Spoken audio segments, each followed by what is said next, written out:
Hello everyone, today we will be tiling a full walk-in tiled shower with a bunch of extra features, a niche, and a couple grab bars as well. To see the full demolition and waterproofing, check out our part 1 video.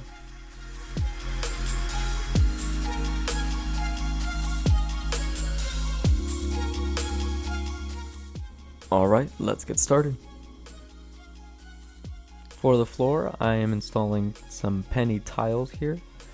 I always start at the bottom because it helps to protect the waterproofing that we took all this time to make sure was completely watertight.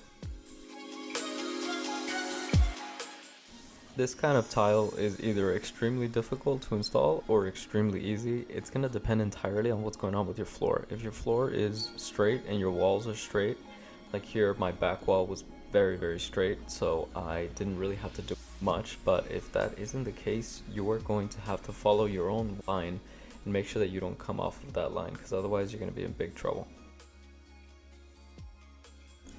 Best part about these Schluter drains is that you can scooch them about a 1/4 inch, so I basically just shifted it over to make sure that the tiles fit right in between that with half cut pieces of the rounded tile. If you have a different setup, or for example you have a fixed drain, then instead of starting against the wall like I did, you want to start at the point drain and move outward, sort of radiate the tile outward. A really common mistake is to forget to pat down on the penny tiles to make sure that they all get bonded to the mortar. Also with the mortar, make sure that it's a little bit loose to ensure that everything gets nice covered. This is just my measurement for the tiles in the niche. I waited to have the exact height of the floor so that I would do the cutout for the niche. This allows me to fish the tiles perfectly between that prefabricated niche. To see more information about this, check out the part 1.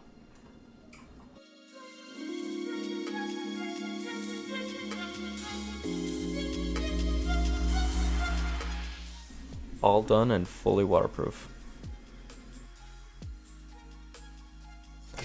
Before I get started with the wall, I usually like to pre-cut all the corner pieces to save on time. So I just make a ton of these cut pieces. You score and you snap with the hand cutter, and then I just keep them on the side so I can move very quickly up the wall.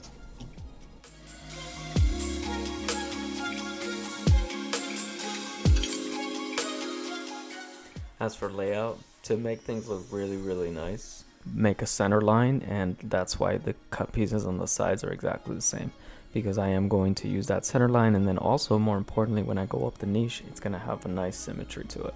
So starting in the middle is usually a really good idea on your main back wall.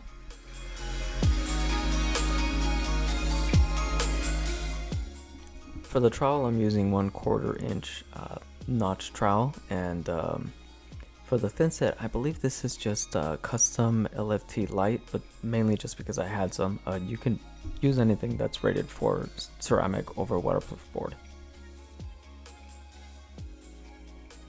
So basically anything that is a modified thin set. There I'm just using a couple pieces of extra board to make the square, and you can see that nice symmetry that I was talking about. Both pieces on both sides of the niche are going to be identical.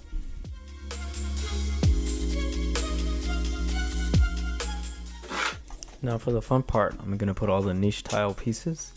So I'm going to be putting the piece on the back, as well as this has a really nice custom ceramic blue pencil liner that I'm going to be installing as well.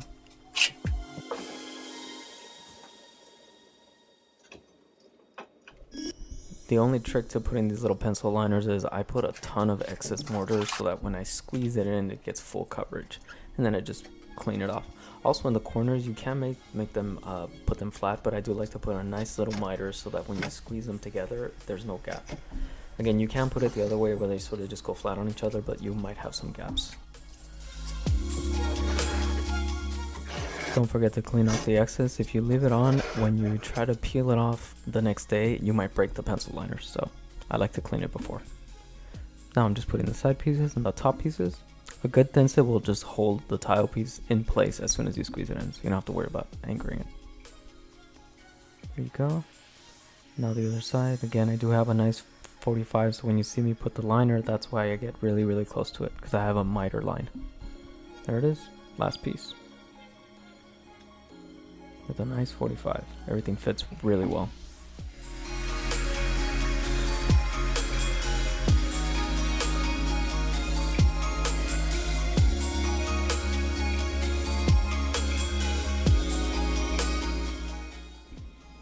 There you have it. The exterior parts of the wall have been installed and everything follows all the lines. Nice miters with the pencil blue little accent line. Looks really good. Okay, now it's time for the second wall. No need for trim against the left side here of the wall because the tile sits right onto the framing of the door frame. No spacer needed for these little wavy ceramic artisan tiles. They are designed to go up against each other. It's called butted tiles, and because of that, the only thing I really need is wedges, those little yellow tile wedges. Now that we got close to the tile valve area, I will be using my wet saw to make those cuts, but you can use a bunch of other tools like the tile nippers. It's just I happen to have the wet saw set up, so it was easier for me. For this wet saw, the main thing is just take your time and be careful. I like to kind of make these little squares. You'll see that right now. There you go. So with these wet saws, the main thing to keep in mind is that they don't cut, they grind. So I sort of use it to polish off the pieces that I don't want. So you can see me sort of guiding it and pushing it against the blade. It's about a 1/4 inch actual polishing blade. And I just use that to polish away the surface until I get a nice clean line. There you go, giving it the final touch. There you go. Piece of cake.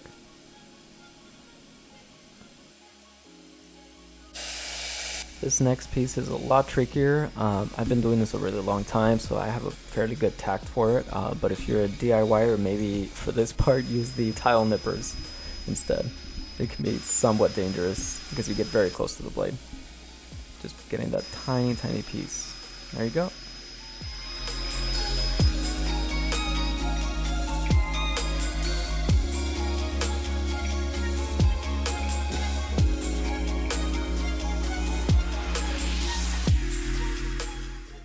Just like with the little pencil liners, the way to put these tiny pieces is to glob on the mortar. Just sort of push that into the wall gently because you don't want to break it. And then just clean off the excess.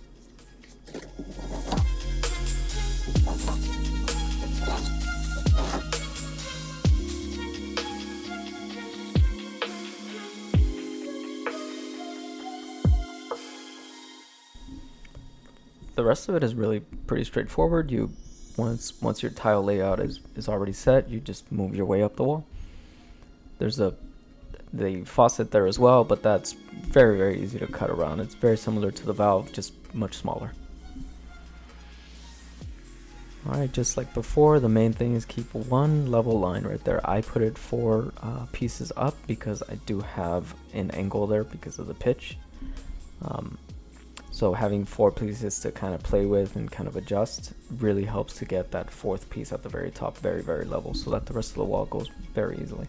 If I remember correctly, I think this whole side wall took me only about an hour and a half, so it was really, really quick.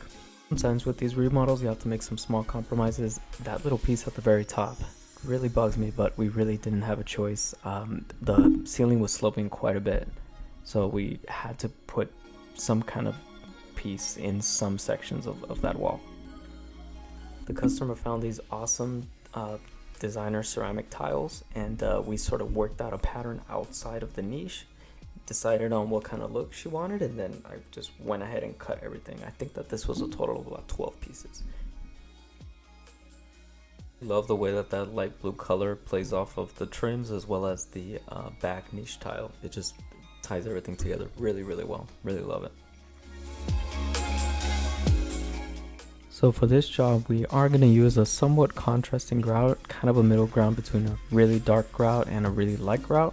So, and this is true for any contrasting grout with really small grout lines, you want to make sure to clean everything really, really well. I did use white thin set, so anything that I leave behind, it will pop through the color and then you'll see little spots of white. So cleaning it up is really, really important.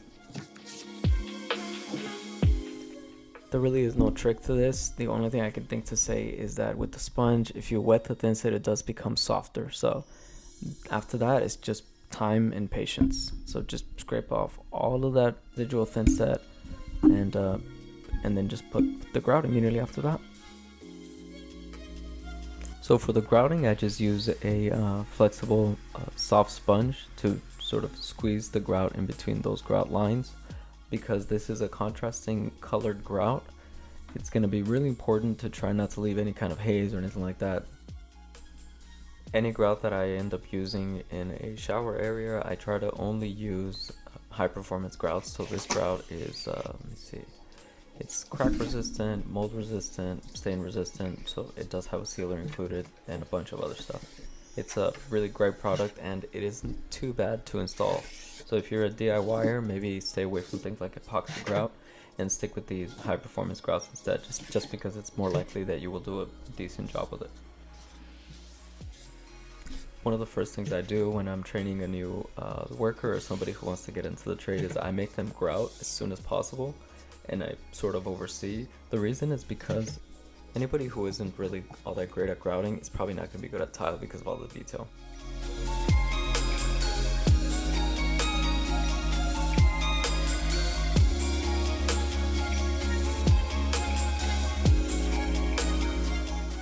Alright, we are almost done. So now for the next part, and this part is really important, how to grout penny tile. So with grouting penny tile, the main and only trick to doing penny tile grout versus other grouts is try to add your mix a little bit stiffer with less water so that when you wash away the excess, it doesn't take away too much. We got a little bonus section here. I don't normally put in the fixtures. Most plumbers that install the valves also have an item on there for them to come back and put in all the different fixtures. But in this case, it just worked out better for me to install the shower faucet as well as the shower valve fixtures.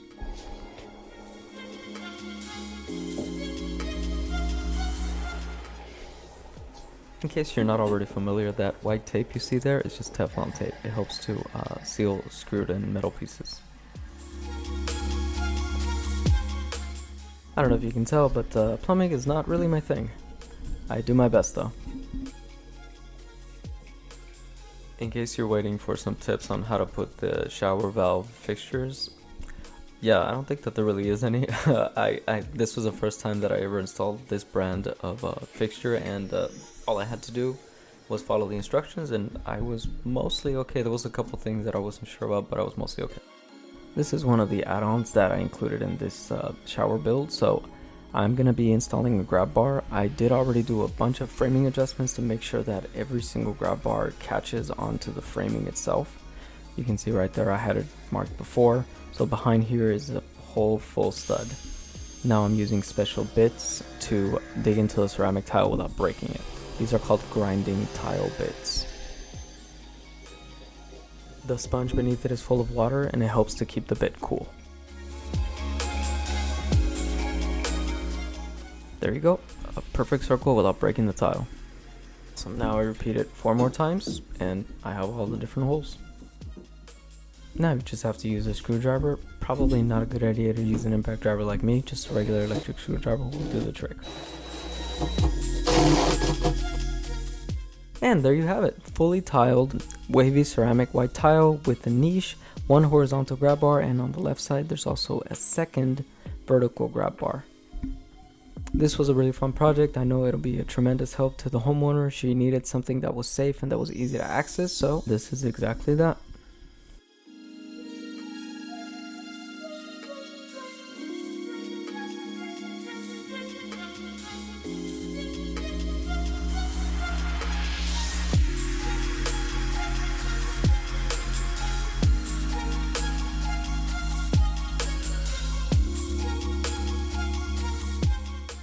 A really big change compared to what was there before.